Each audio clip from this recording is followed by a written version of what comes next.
mocking Byron Donalds, saying that Byron Donalds is a DEI hire. He didn't earn it. Now, a lot of this language has been criticized because Byron Donaldson is a black man. How could you use that language towards a black man in America? That is a racist stereotype. This is what his campaign has been saying.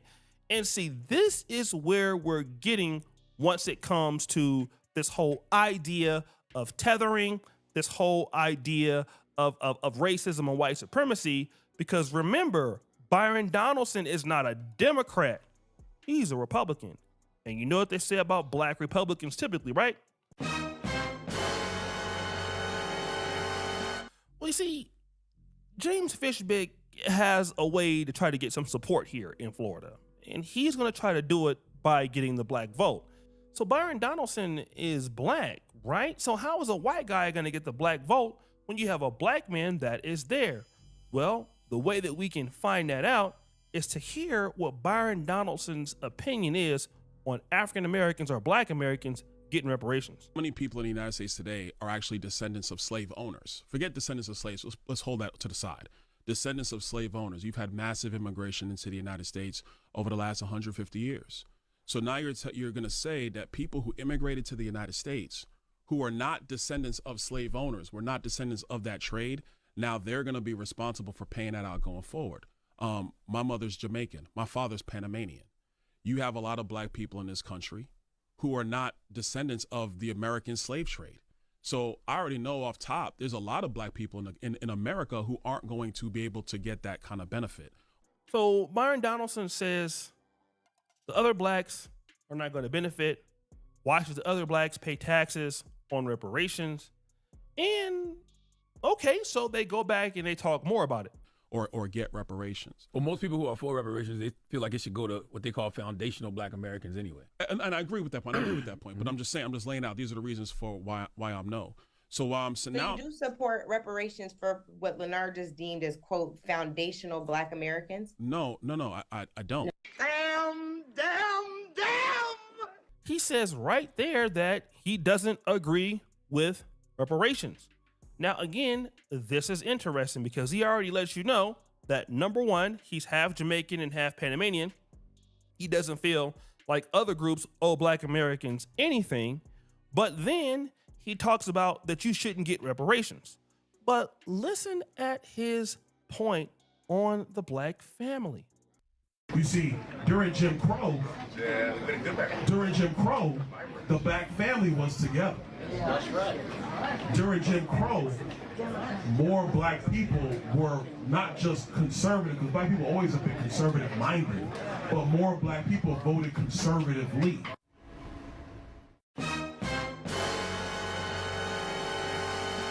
Wait a minute, Byron. Hold on a second.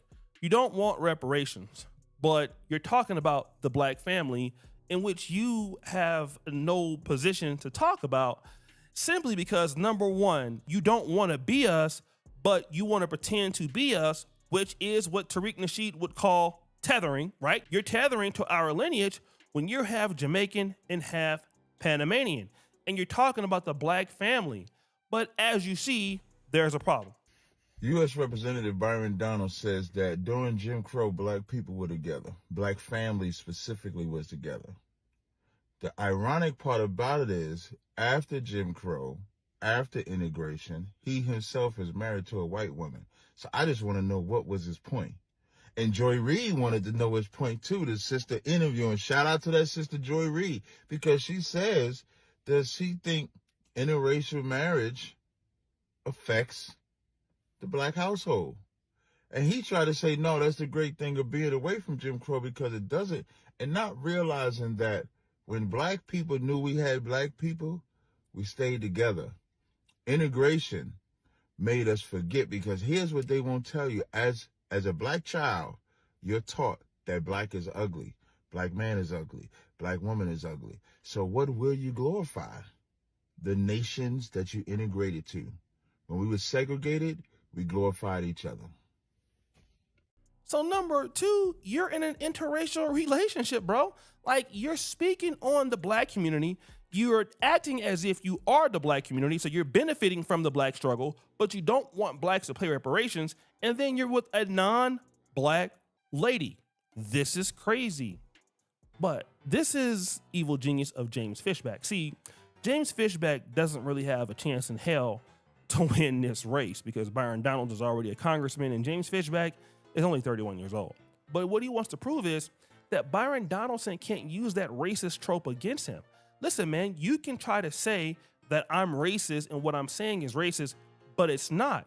And the reason why it's not is because the slave language and those disses and derogatory language are not at you. You can't use that trope because you are not a foundational black American. Woo! And see, this is what was talked about on Tucker Carlson's podcast. Which is actually quite interesting because I got a call from the Foundational Black American Society here in Florida who reminded me that Byron's mother is Jamaican, he is Panamanian, and they found it quite insulting in their words that he would try to claim victimhood of slavery without a single descendant of American slaves in his family. I like those foundational guys. They're so good. Tariq Nasheed and all. I mean, I don't agree with everything, but like they've got a perspective. If your family's been here 400 years, and the descendants of a lot of American slaves or families have been here 400 years, I don't know. I think that gives. I'll listen to you. Like you've 100%. got, you've got a point of view that is legitimate. I think. Yeah.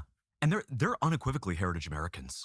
That's for sure. 100%. They're definitely heritage Americans, if anyone is. And, someone rolls in from Ghana and gets an MSNBC slot and starts speaking on behalf of black people. It's like, shut up, honey. You've got nothing to do with this. Right. Damn. But wait, there's more. But secondarily, to actually go out and try to gaslight us and think that you're just one of those guys that has been here, since the early 1800s and your family was in the struggle too, you're not. And that's a very interesting term that the Foundational Black Americans use. It's called tether. They're tethering these tethers like Byron Donalds. They come here literally one generation in, and they try to just sit around and act so folksy that we're all part of the same struggle and we're all down on and we need to fight against. No, you just got here, dude. Like the Haitians, like the guys from Ghana who just got here, you don't get to just be a part of our system and then lecture us about how our country went wrong. Now, James Fishback uses the term tethering. Now, it's interesting that this language would be positioned on Tucker Carlson's show. And again, Tariq Nasheed saw this post, shared this post, and said facts, #FBA.